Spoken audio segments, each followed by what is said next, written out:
And we're live here on YouTube. I'd like to welcome those listening in podcast land and also my buddy Rich. Rich, how's it going, brother? It's not going too bad. So we had a nice night. Yeah, we had a nice night with getting some having some good conversations with my folks and sister-in-law last night, giving them good updates about the baby coming up here in a under a month Wow. now, and kind of what our thoughts and plans are for when it comes to delivery day, and then yeah,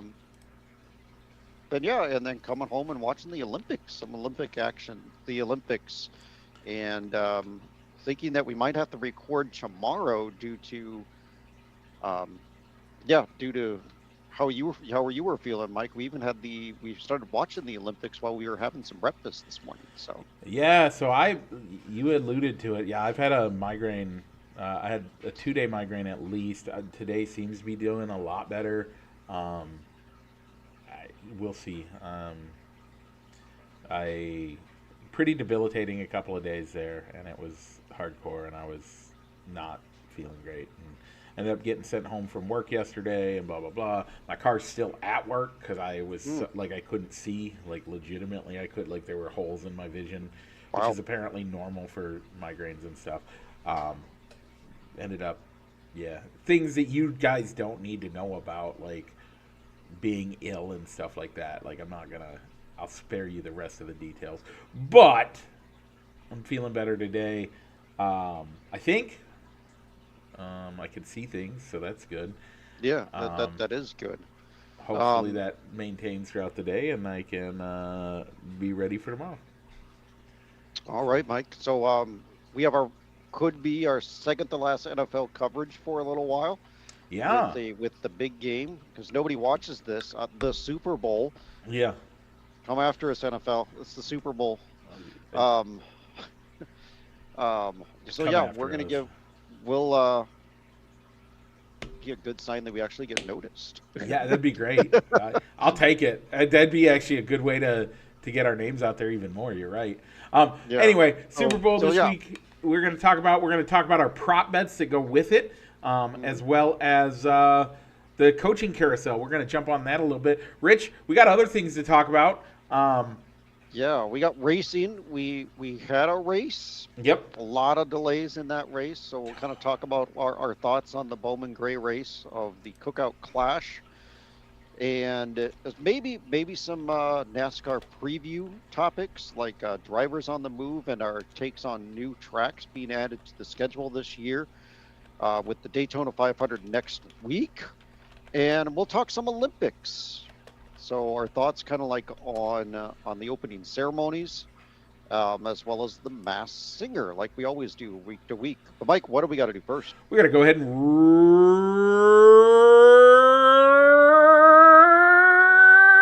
roll the intro.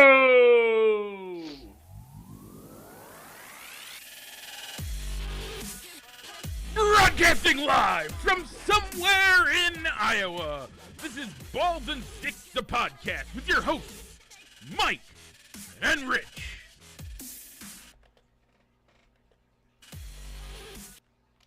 And we're back with that, Rich. Um, So I guess with our poll question this week, we can kind of just move up our Olympic talk and roll that in right with our poll question. With are you going to watch the opening ceremonies of the Olympics? yeah. So I originally, truthfully, did not vote on this until we were doing kind of like our pre-show. So mine was kind of like a past tense. Did you watch the opening ceremonies? And it was a yes. So even though we had dinner with my folks after our doctor's appointment, we made it home in time to watch the opening ceremonies, and it was good. It was a lot better than last year's. It wasn't as political. It wasn't a political or statement overtones, and so it was good. Other than like the one rapper, I think, saying "make peace" and it's like not war, with probably with there still being some wars going on in the world right now. Yeah, I loved it. I thought there was tons of great. Um, this to me was a quintessential what Italy brings to the world. Mm, Their art in the art, the beauty of their ballet, the even the design of the costumes, the Armani suits that were being worn, which made me kind of sad because we lost the last two titans of high fashion. The last couple of the last few months, Giorgio Armani died in September, and then I forget the other guy's name that died just a couple weeks ago.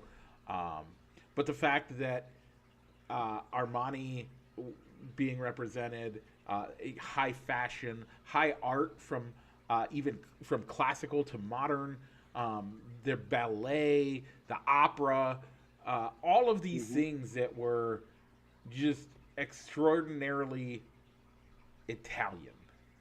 Yeah. So I take that was a yes that you Oh, watched it, I Mike. watched 100% of it. Okay. Yeah. Yeah. We did watch from start to finish, so Uh, that was neat. I loved it. Um, I think because of the TV coverage, we didn't get to see. My wife was mentioning, how could Belgium not be sending anybody to the Winter Olympics? So we didn't get to see Belgium paraded in, and I don't recall seeing the Danes. So the Denmark delegation getting introduced, I and know that they were there. yeah, we both. I looked up both countries to see. All right, how many and what are they going to be competing in? So I know both those countries are there. We just the TV coverage needing commercial breaks or doing some fluff pieces. We might have missed their introductions. Yeah, I was a little confused on the four different venues for. I liked it. I, I, I I liked it with where their sport disciplines were at. So I think that all the athletes are. I'd like to think that they're probably all housed in the same area. You're not going I to wouldn't house think so. Some Olympians. I'm not going to try and pronounce the names other than Cortina, the ski And village where Milan. some of the Milan, Scili, Cortina, and like they mentioned like two other places where events were taking place in the region. I also found So it, and maybe I don't know, maybe you can help me on this one, but I found it kind of weird with that that particular thing because every Olympics, like especially winter, mhm, the it is rare that the venues are super close to each other. There are always an hour or two, sometimes even 3 hour treks to get to different venues. That's just a thing. So why is it? Why are we making such a big deal this year out of it versus the ones in the past? yeah. So So I don't know. I liked the idea. The only thing I think that would have made it a little bit easier to understand when they didn't obviously cut away to like four different places because the team was so large and you had people in events that were taking place in that region or city that they would have put where those athletes were walking out of other than well, these people, here's the people walking through Cortina or here Palazzo or here's whatever it one is, the for four me different spots. that was crazy. The one that to me was a little odd was you had those nations that only had like one, two, four athletes, and the people there were like two people walking in the main stadium, and then there were like eight people walking in at one of the other spots. And you said they have But you four knew they only had people. two. Yeah. So I mean, but well, no, How are you we? have How do we have coaches. 10 to 12?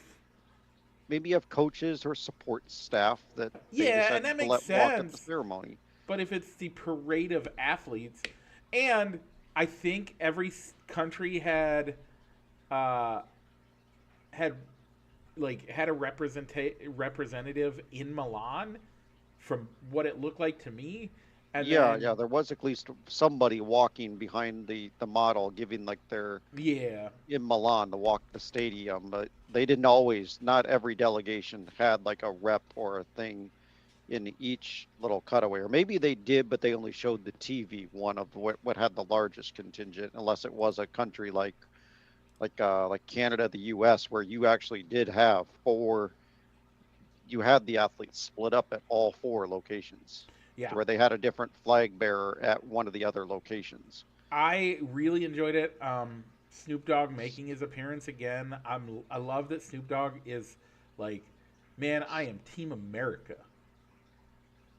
Like that was he just said he's flat out just become like I he's become the mascot for Team America. Like really has.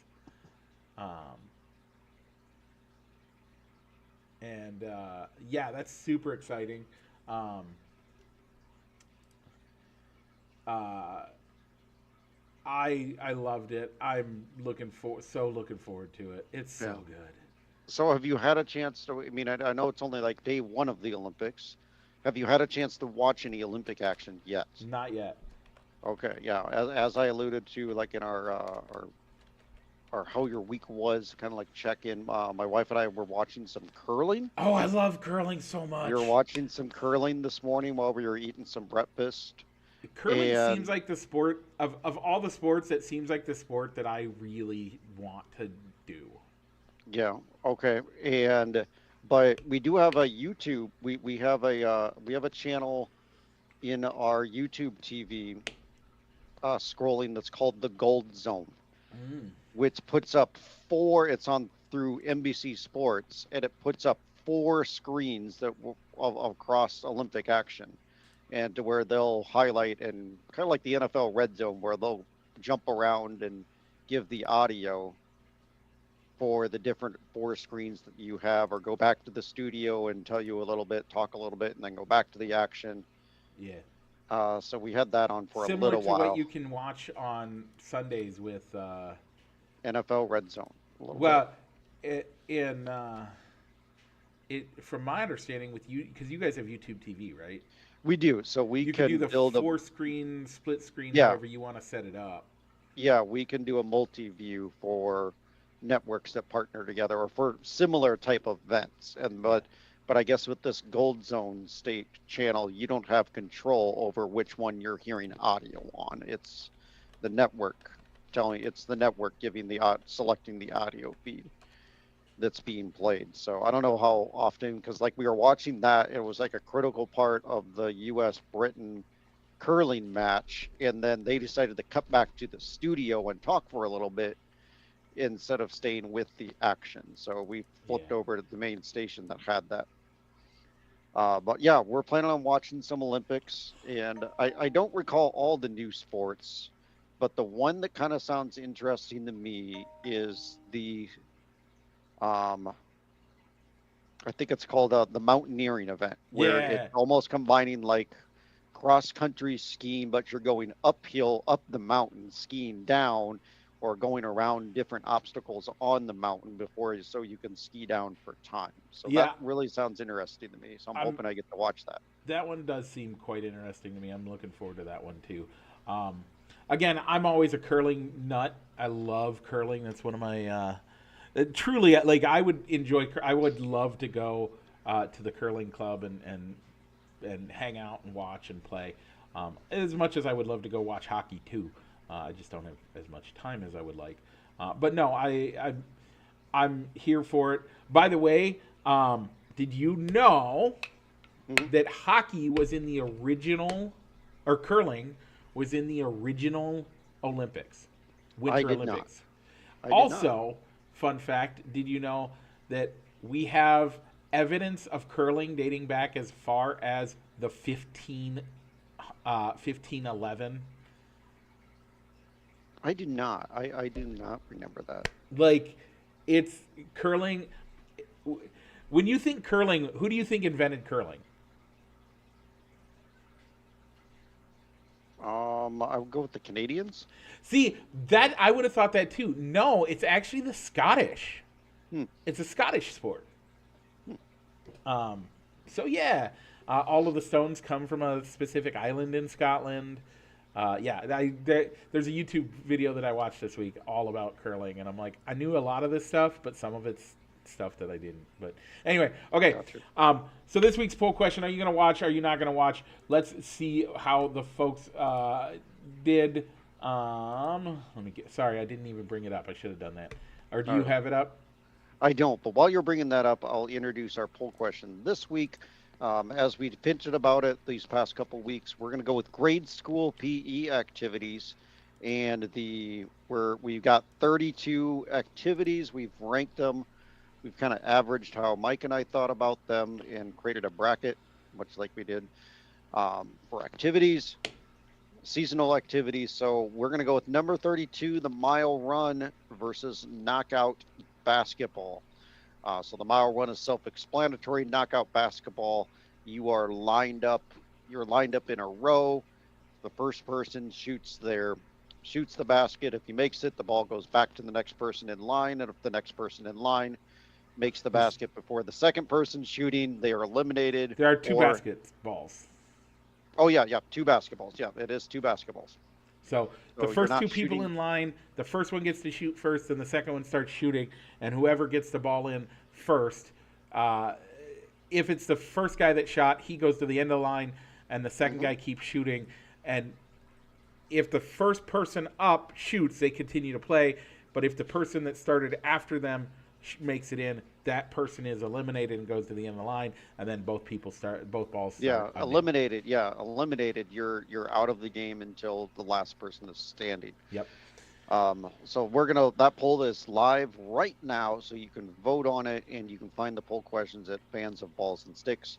And after we get done on the air, I'll make sure to share that I, on both of our I've shared Facebook it out profiles. already. Okay. So, I Rich, we had a pretty decisive victory for the winner of the opening ceremony vote. okay. Um, there were 7 votes to 4 in favor Okay. of no. Those Okay. voting no were Solomon Stroop, Cody Cooper, Tina Shripek, Heather Marie, Matt Johnson, Matt Beck, and Austin Shripek. Those voting yes, Jason Flanker, me, you, and Jennifer Kincaid. Yeah, I could see where you go no because the ceremony can drag out. It does. It can drag out between the Parade of Nations being right in the middle but being right in the middle and then going back to artistic interpretive dances telling a story. Um, did you prefer the first half or the second half more I before or the artistic before or after the Parade of Nations?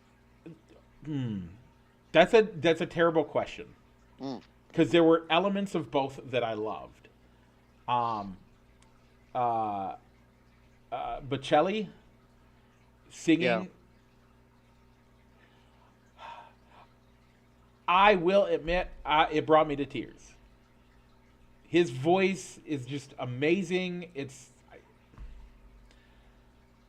I don't know. I don't know how you aren't moved by that in and of itself. Okay. The I ballet think was beautiful.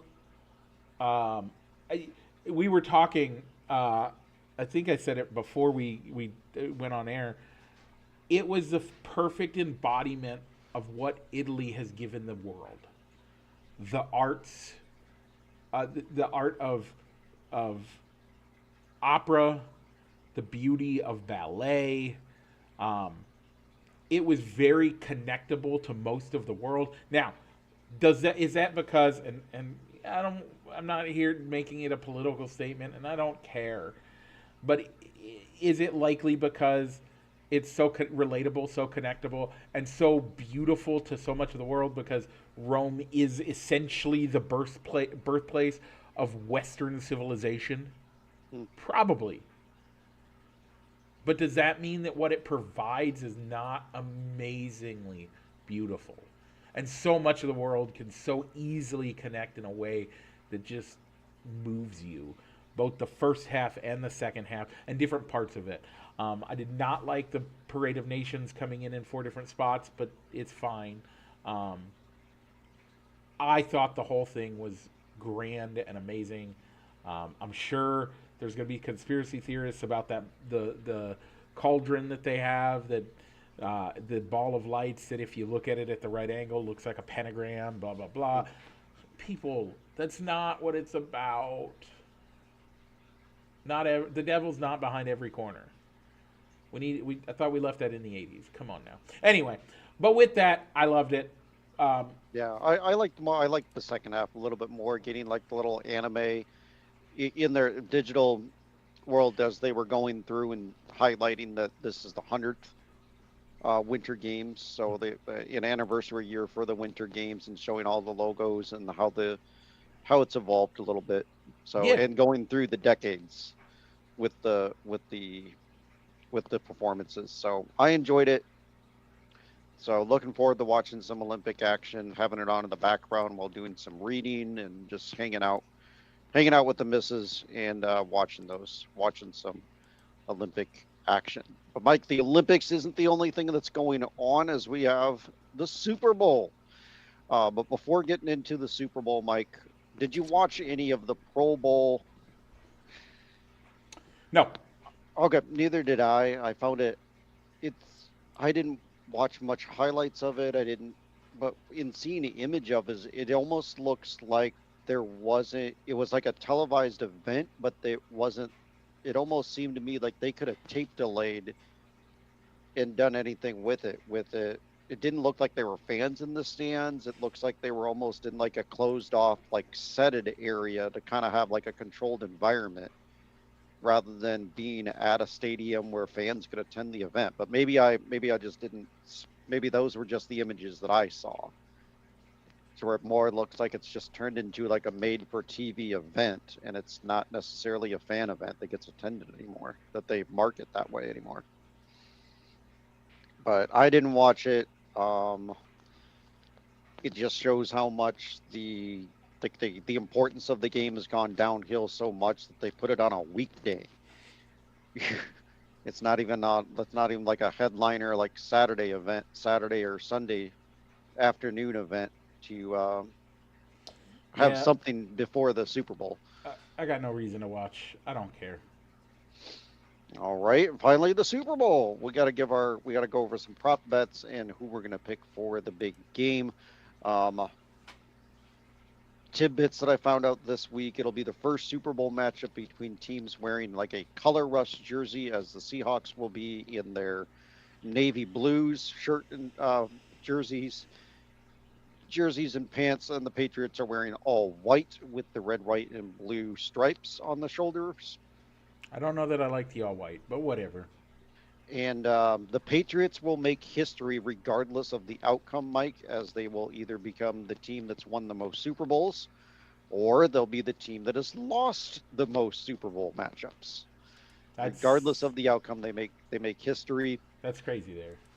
Preseason odds, Mike, if you were to bet on either of these teams at the beginning of the year, the Seahawks were 60-1, the Patriots were 75-1. Wow. Um, so Mike, I like the Seahawks in this game. They're a dominating defense. They know how to protect the ball. They like to run the ball. That's I think it's going to be the key to victory for the team, is limiting the turnovers, controlling the clock, and preventing points.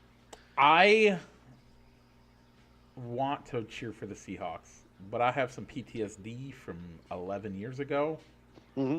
and so I am glad to take the Patriots. Um, I don't care if they win or lose. I don't care. Like, I genuinely don't care on this game at all. I don't care about the teams. I care about the game. I don't care about the Hmm. teams. I don't like. I'm gonna watch. I'm excited. I love watching it.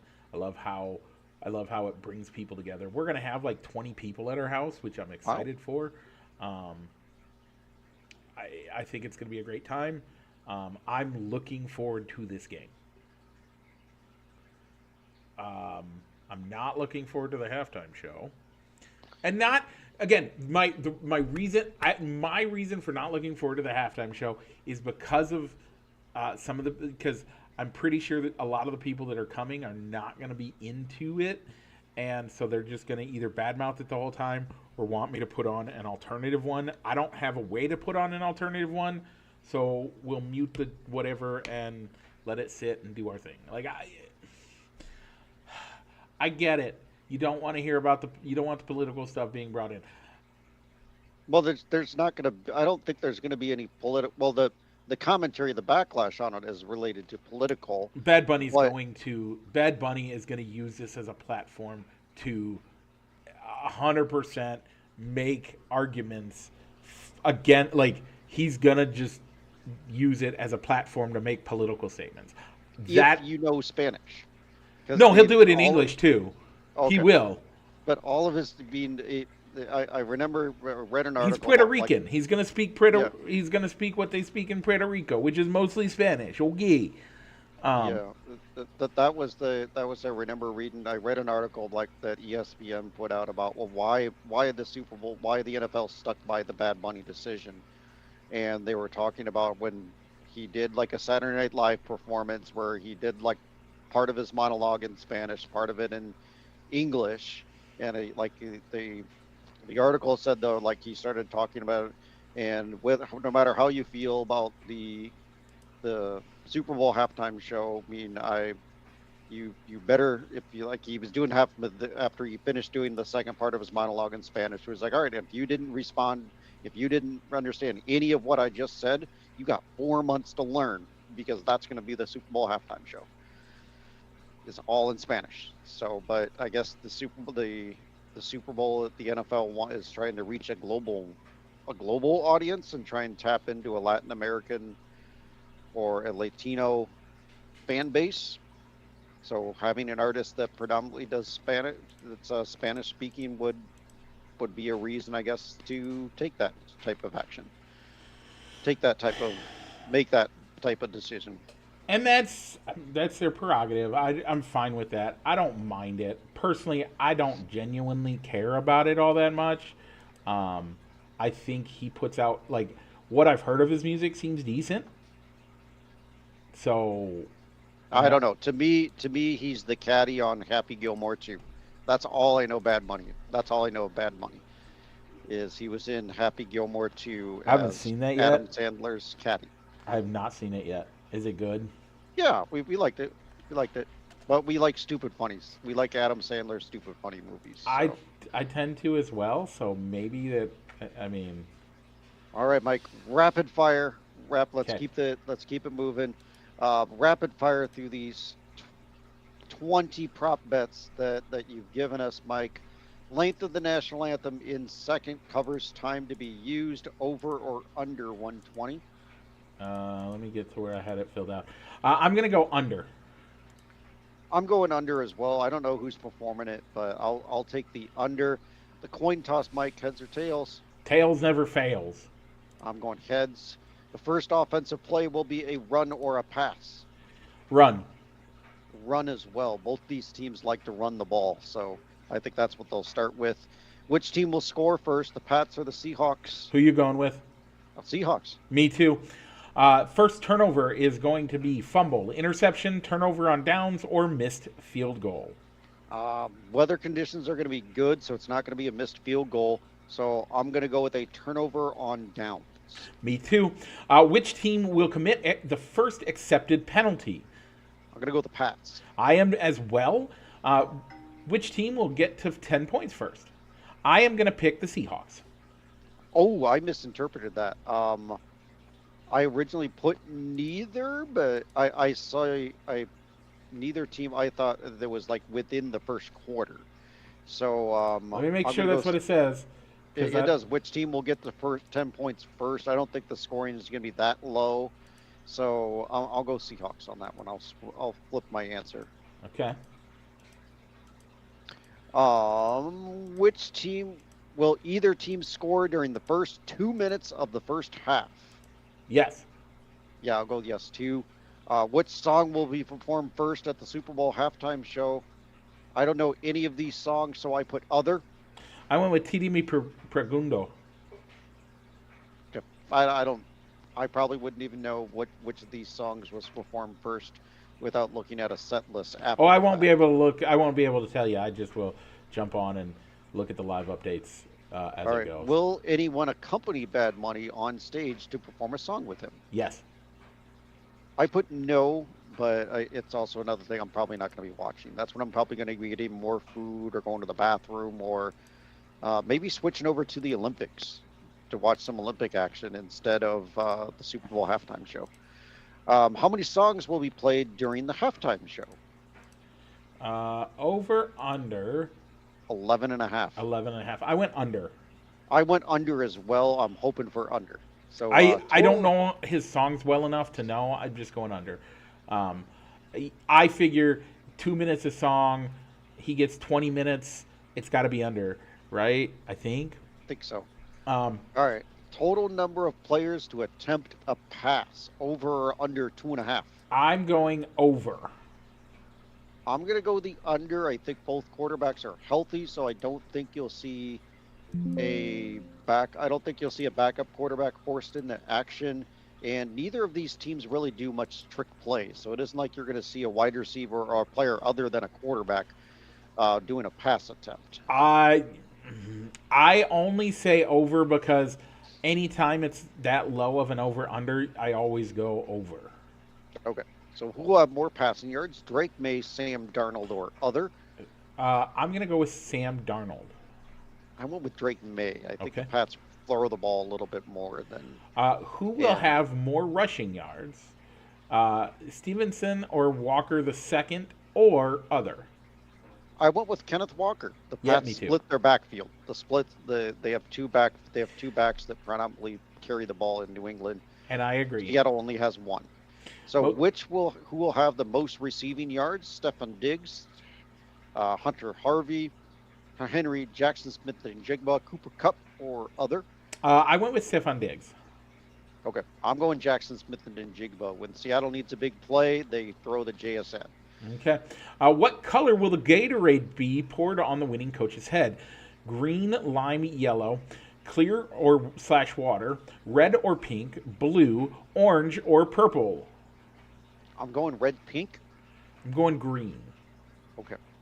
Will either team score during the last 2 minutes of the fourth quarter? Yes. Yes. Who Who's going to will win win? the game? Patriots. Hawks. Will the combined total sports of the game be over or under 46.5?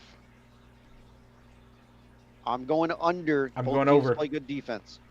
And And the who's the MVP, MVP? It's going to be Drake May. I'm going to go other. I'm going to Okay. go other because, I mean, they've won games in spite of the stats that Sam Darnold has put up. So I'm going to go other. Okay.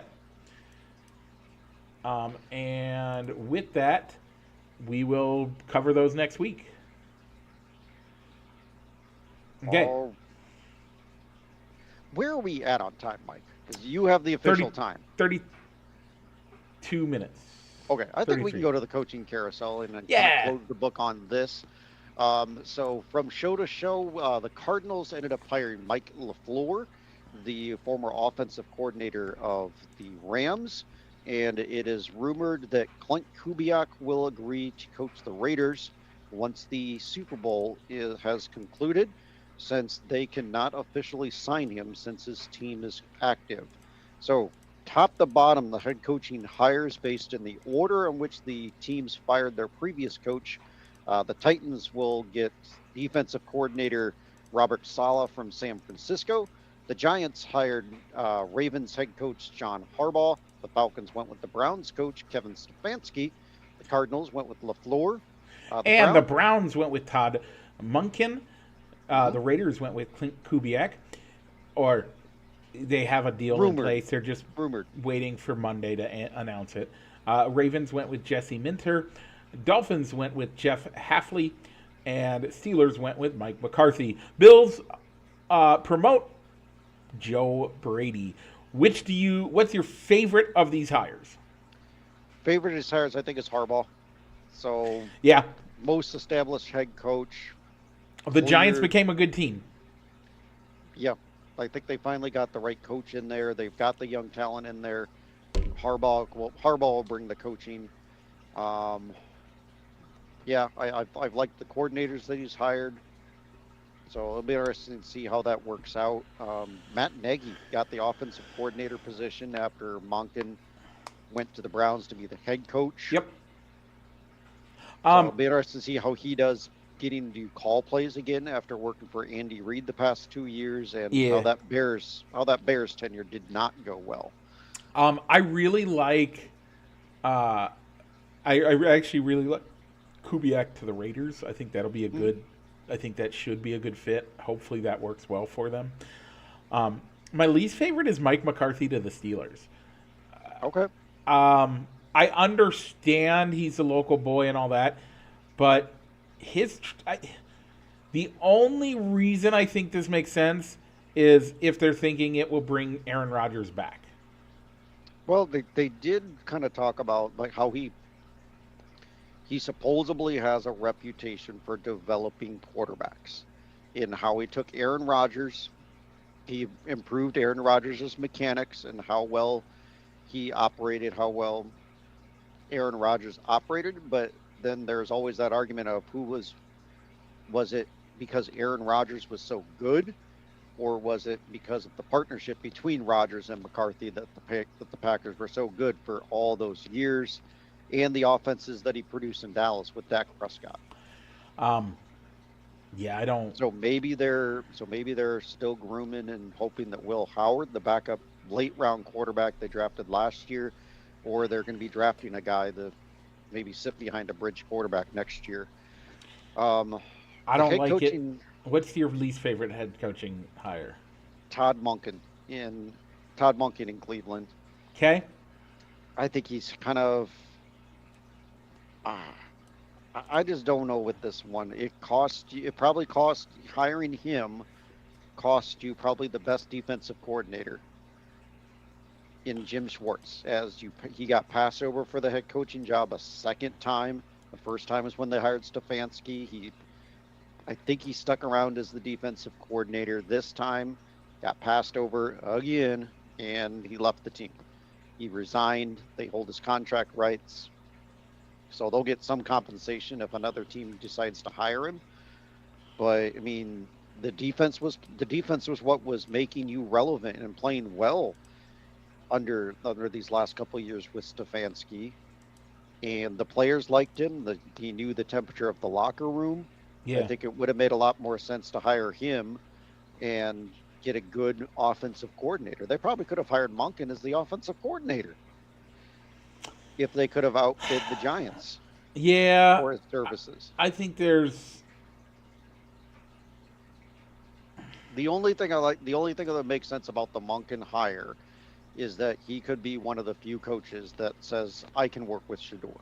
I'll see if I can make Shador work, because they're so cash strapped with how much money they're paying Deshaun Watson to possibly not play, to where they might have to. That could have been like one of those things like, all right, we can't get you another quarterback because of the bad decision we made with Watson. So it's all right. What can you do with Watson? Because we're paying this guy, whether he sits on the bench, whether he's a backup quarterback, or whether he starts. And can you work with one of these rookie quarterbacks that we drafted last year? That's the only reason that it makes sense. Yeah, and I think you're making great points on it. I don't think you're wrong. I just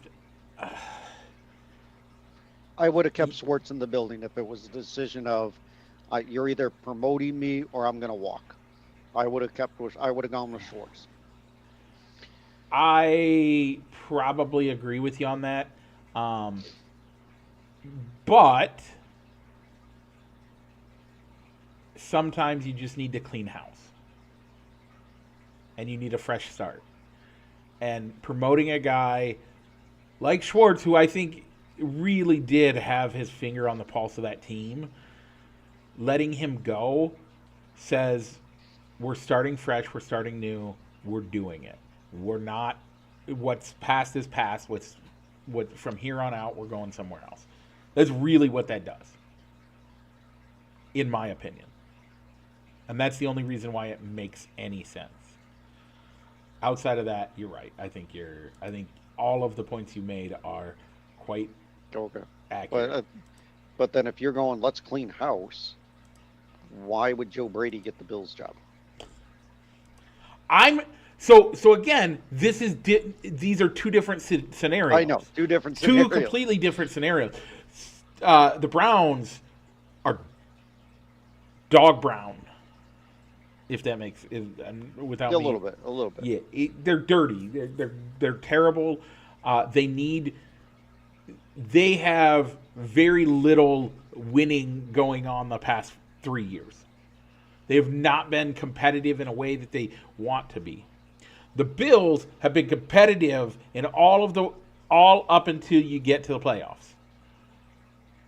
You still want to get to the playoffs. So you still want Joe Brady to run that offense to get you to the playoffs.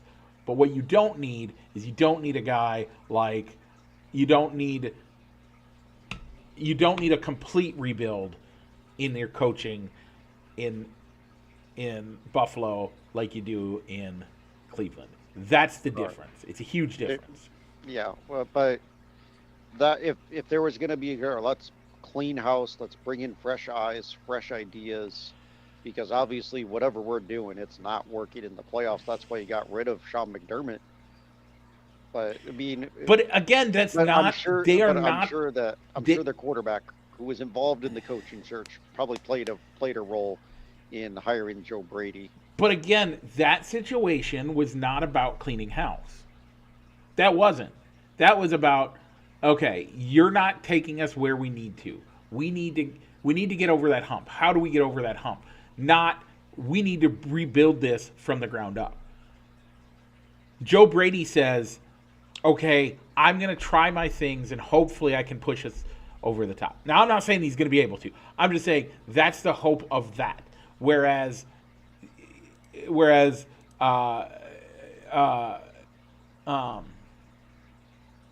Monken is, we're a fresh, clean start. Two completely different teams needing completely different things. You are focusing on my statement about let's clean house and start over. That's what you needed to do in Cleveland. In Buffalo, you don't need a full clean out. What you need is to have someone to push you over the hump, which doesn't require a full rebuild. A full rebuild means we may not do great this year, but hopefully the year after your systems are in place and we're doing great. What the Bills did with bringing Joe Brady in and promoting him says, we like what you're doing, do it better. Okay. So, that's the big thing for me. That makes sense. Is there any head coach from this list that can only last 1 year? And maybe there isn't. And maybe I think Mike LaFleur is probably your biggest candidate to one and done. Okay. I also could see Miami with the Dolphins. Again, that team rides on lives and dies.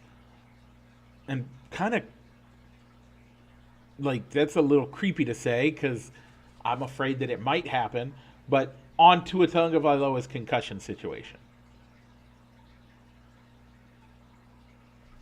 Okay, I can see the LaFleur hiring. I think because that you almost get the feeling that the Cardinals that was their backup candidate. I think they were trying to get Kubiak as well, and when they realized, when maybe his camp informed him, I'm going to take the Raiders job or I'm going to stay in Seattle. That's when they pivoted to LaFleur. Yeah. So I could see LaFleur being a one and done, or at least being the first one of this coaching class fired. Maybe not a one and done, but at least the first one fired from this group. And Robert Saleh also is a head scratcher. He brings in good energy, but doesn't bring in good winning. I don't know what you do with that. I kind of want to see him get a second chance. He was not set up very well with the Jets at all. I agree. So I like who he's brought in. To support him. It's not just him. I'll go with Joe Brady as maybe a guy that could be maybe a one and done, because maybe the Bills, maybe they regress to where it's not just a first round exit, it's not making the playoffs. Yep. So maybe they realize, well, maybe he wasn't. Maybe we let Josh Allen have too much influence on this coaching hire. Let's go outside the organization this time. Okay. And with that, Rich, do you see what's coming up next? Is it a left-hand turn? Yes, it is. And very quickly afterwards, Rich. It's another It's a left hand. crash. Or a crash happened, and we're Or a going crash. into a red flag. And Red flag lap. we're going into laps that don't count because we're Yep. heading into the NASCAR corner. Presented as always by Triple I Sports Cards Incorporated, Moline, Illinois. Check them out for all your sports memorabilia needs on Fifth Avenue in Moline or on their eBay store. Once again, that is Triple I Sports Cards Incorporated. Okay, Rich. This week we are we are going to talk about the Bowman Gray Stadium Cookout Clash at Bowman Gray. They had a nice tribute to Greg Biffle in a moment of silence, which was great. Ryan Pierce. Ryan Priest. Ryan Priest wins. Your winner. And Rich, your selection of Ross Chastain finished 9th. Mine of Denny Hamlin finished 5th. Because neither one of them wins, neither one of us gets a bonus point going into the beginning of the year. Yeah, but because Hamlin finished higher than Chastain, you will get to pick the driver for the Daytona 500 first. Okay, sounds good. Clash of Bowman Gray, Mike. I love the racing Okay. until it started sleeting and hailing and icing and all that stuff. The track went to garbage and it became a bump fest is all it was. And the pace car actually won the race if you go off of numbers off of just laps led, number of laps led, as the pace car Okay. That. led more laps than were actually available in the race. So that's a thing. How about the fact that like at one point in time, and this is not an exaggeration, at one point in time the pace truck or the pace Corvette had done 150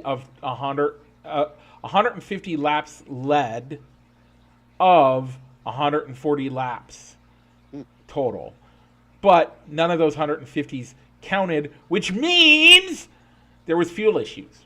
Now I am quite upset for some of the guys who raced because they packed their car full at the halfway point caution. You were allowed to do whatever you wanted during that caution time. You had 5 minutes to work on your car, get it better, and then you were sent out. You couldn't change tires. There were teams that packed their car full of fuel. And as cars started running out of fuel, NASCAR said, well, we didn't think it was going to be like this, so everybody gets to fuel. Nobody gets a penalty for it. And there's guys that are like, I don't need fuel. But they couldn't stay out on the track. They couldn't elect to They stay out on the track. Everybody was forced to pit. And you didn't get any bonus for not doing anything to your car. I did not know that. And there were guys that in that put slick tires on and were told, no, you're not allowed to do that. Went back in, changed them, and still got to get back to their original position. Like, no, if you were told, nope, you can't change your tires, and you did it anyway, and you had to go back to the pits, that should have been a penalty, and you're 1 lap down, and you're at the rear of the field. That's what I would have thought, but that's not what happened. Yeah, I didn't like it. There was just way too many. There was way too many caution laps, which didn't count. So it isn't like you couldn't.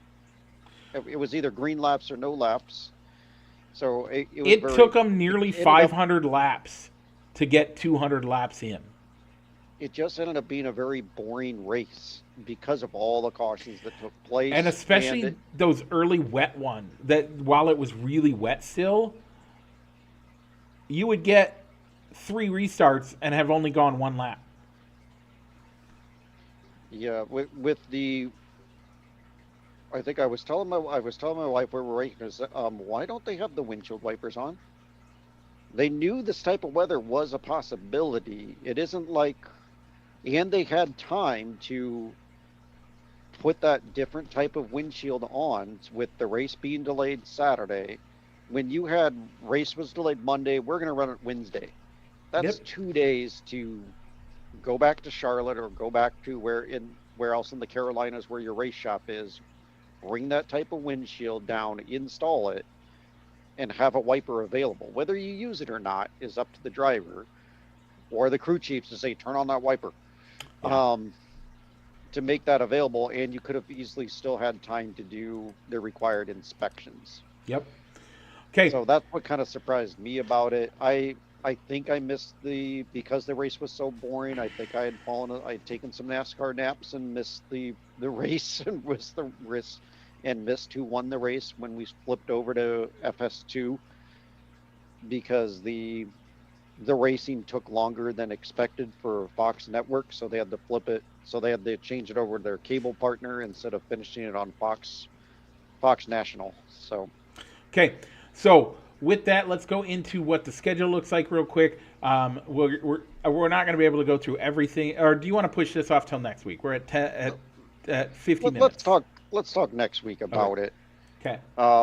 But yeah, the big news to come out of it this week, and we'll kind of cover it a little bit more next week, was that the Charlotte Roval is being discontinued. They are going back to the oval layout for the second Charlotte race. Yep. Which I knew was something that you would like, Mike. Yeah, I do. I like Charlotte makes sense. Like there are plenty of other places that we could put a Roval in. Charlotte does not need to be one of them. That's just my big thing on it. Like to me, Charlotte should be Charlotte. You want a Roval? Make Chicagoland a Roval. You could do Chicagoland as a Roval. You could do any Texas, Kansas, any of these races as a Roval. You could do. So I really wish that would happen. So Mike, only because last thing about NASCAR, I guess, is that what would you do different with the Clash? Because one video that I watched on YouTube that came up was that, all right, ways we can improve the Clash or talk about the Clash. And one that got brought up is rotate the sights. So you just got rid of the Roval. So, all right, do the Clash on the Roval. So you can still use that type of layout and make that the Clash. And I think he also mentioned going to some other tracks that have lost their NASCAR Cup Series race. Can't do that. Like Rockingham or Nashville Fairgrounds. Nope. And actually, I would argue the opposite. I would say go back to Daytona. And go back to the way it used to be. You know how you qualified for the 500 or for the Clash? I do not, Mike. It's the Bud Pole Shootout. You earn a entry by earning a pole position. Means making the pole is not just extra points, but it actually gives you something. And bring it back, if you want to go way back, the Winston Million, where you could essentially this race was just to whet your appetite 2 weeks before the race in Daytona, get the cars out on the track, and let it just be the guys that earned a pole. So was there a different entry, so there could be a very short entry list if you didn't have as many pole winners from the previous year? If all you got is 12 people that qualified, you got 12 people that qualified. That's it. That's all it is. You know what? I do like that because, one of my concerns with as small as that track was at Bowman Gray and with the Coliseum when they had it out in L.A. It's essentially a high school running track. Well, it's a college. It's a college. I think it's a college, rather small, like Division III college out in Winston-Salem, I think. But why do you need to have a 24 rate? Why do you need to have a 24 grid? I don't even mind that. A grid for it. So theoretically you could have 36. I'd be on board with that if it lowered the field. But what if you have 36? 36 pole winners? Yeah. A different pole winner each time? Yeah. I think that would depend on what track it is. Go back. I don't mind if you do it at LA. In LA, I would prefer it at the. Well, you can't do it at Auto Club because I think they closed down Auto Club altogether now. It's being torn apart. I don't remember. Don't quote me on that. But yeah, anywho, I mean, but pick a site that's not going to have weather issues, so you don't have to keep pushing it back and back and back. But I'm sure that normally North Carolina doesn't have that type of weather either. So, Yeah. but I think they'd be a little bit safer in Daytona as well. But Um, when was the last time we didn't have a weather delay with the Daytona 500 due to rain? well, and that's fine, but um, I th- I think my video also, I think that I had they put like a dirt track as a possibility. Bring back dirt track racing for this shootout, but actually go to a dedicated track that is already set up as a dirt track, not making a a dirt track in Bristol, yeah, out I of like Bristol. that, but um, But that's probably not going to happen either. They want the exposure.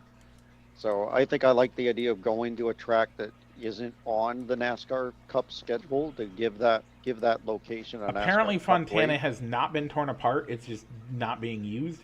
If they could go back to Fontana at Auto Club, do that. Go somewhere where you're not going to have snow. Because, by the way, if you go back to Richmond, Rockingham, those are all places that would have had the exact same problems we had this weekend. Mm, They were all in that belt. You know who doesn't get snow? California. California. LA. Southern California. Northern Yeah, California does. Southern Southern California, California. You could go to Florida, Texas. You can go to somewhere South in Florida Texas. or South Texas. Either of those. If you really want to increase your international flair, do it. Do it in Mexico or something like that. Like you got to keep it further south. It's February, All right. and it's early February at that. So, now one last thing, I threw it at you. You didn't see it until maybe you saw it just now. But I'm going to give you a spoiler.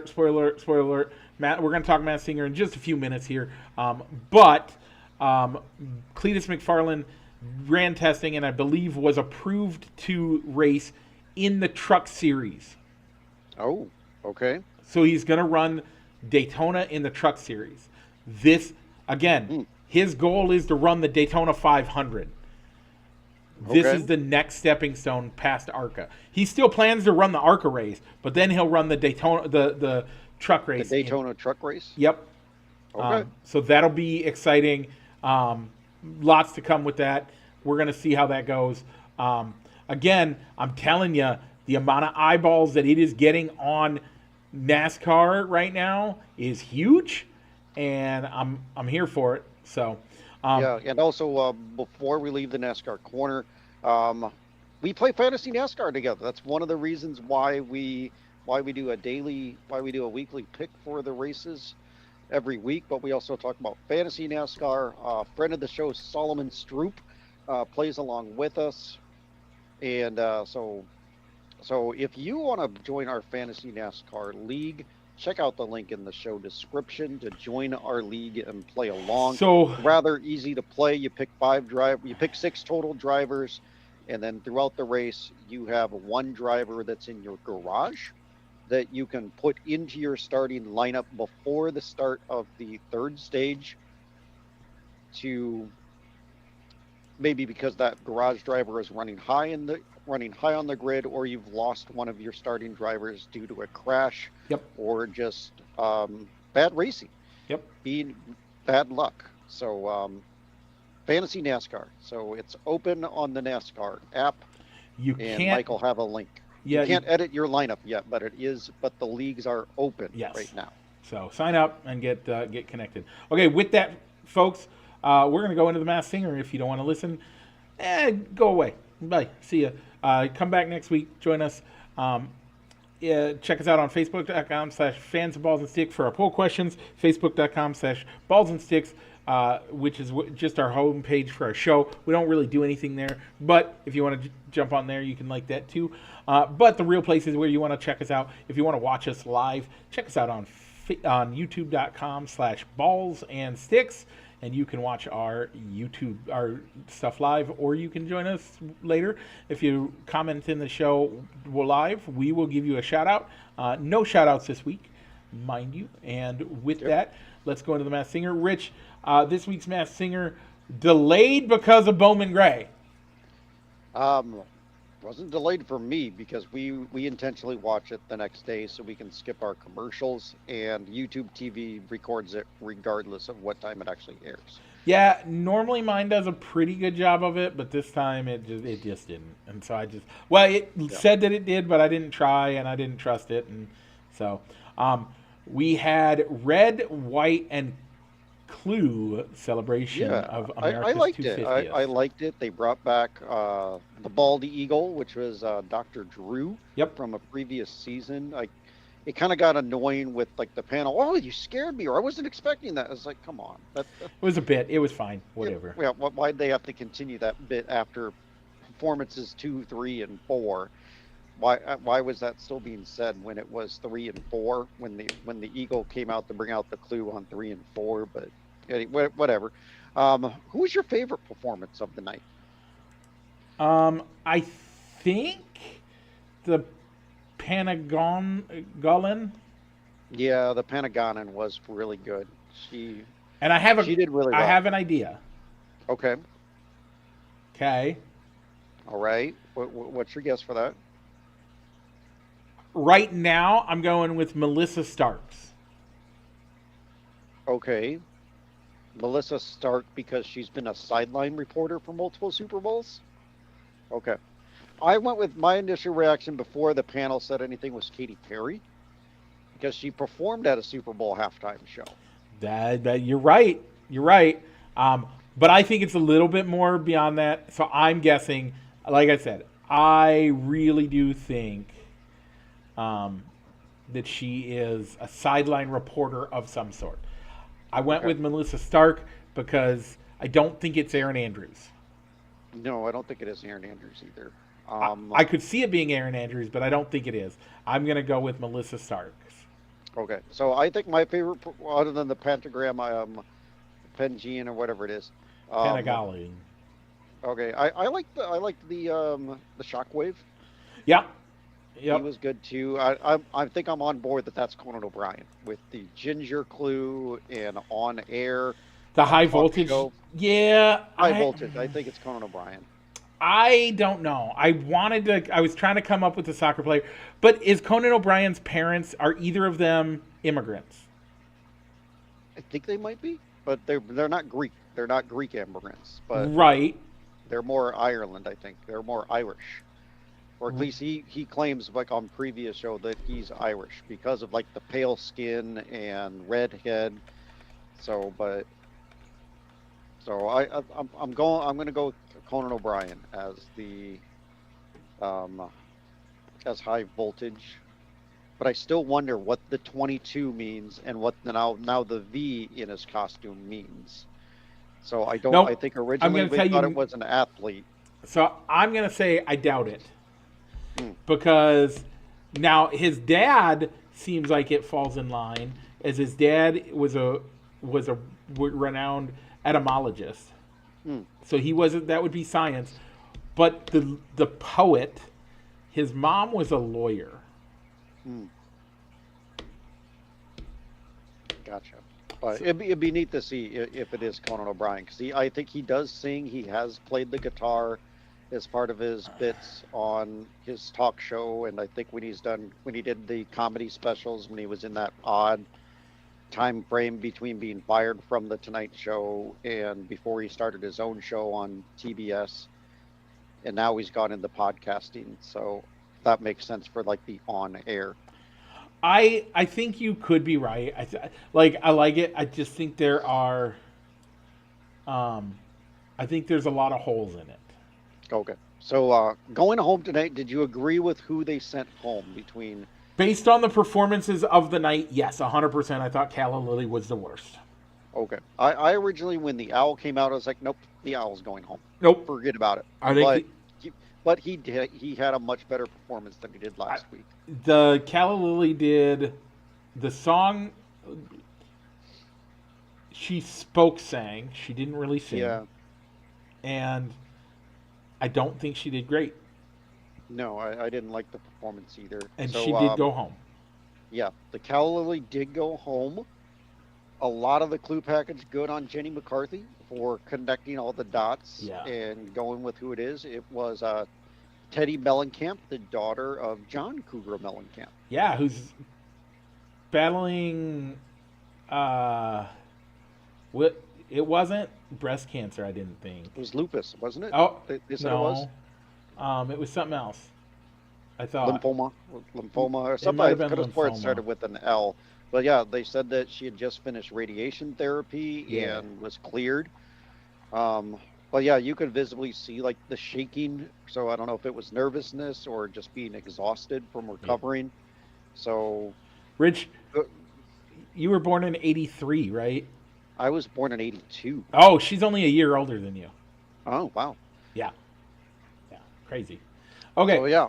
So good show. I agree with it. Yeah. Yep. So next week they said we were going into the world of Twilight. Ugh. Okay. Whatever.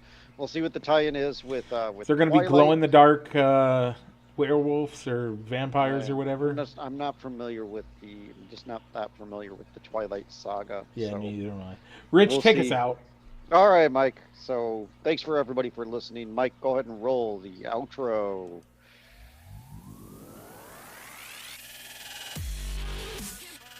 Broadcasting live from somewhere in Iowa. This is Balls and Sticks, the podcast with your hosts, Mike and Rich.